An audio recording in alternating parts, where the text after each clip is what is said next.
sizinlə 4-cü həftəmizin ulduzunu seçirik. Gəlin, vaxt itirmədən başlayaq səs verməmizə. Və uşaqlar, onu da deyim ki, Mehraçdır, Orxandır, Onurdur, onlar iştirak etməyəcəklər. Onları deyə bilməzsiniz. Çünki onlar iştirak ediblər artıq.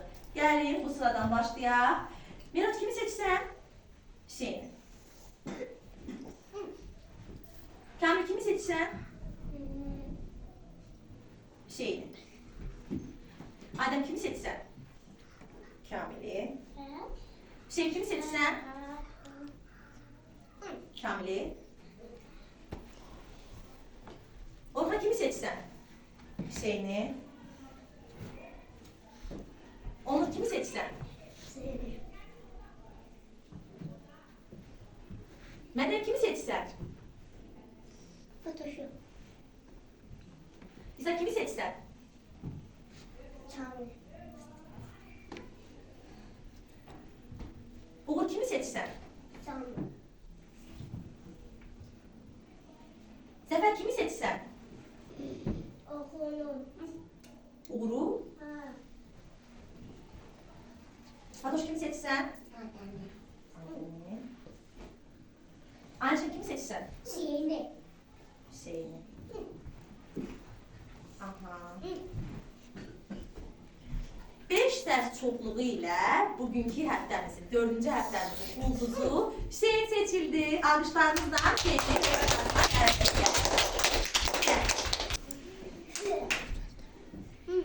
İndi isə sən mənim 7 sualıma cavab verməlisən. 7 sualdan 5-inə, 6-sına və ya 7-sinə düzgün cavab verərsənsə, sən məndən ulduz stikerini qazanacaqsan və bu həftənin ulduzu sən seçiləcəksən. Deməli, ilk sualımıza keçək. Vətənimiz haradır?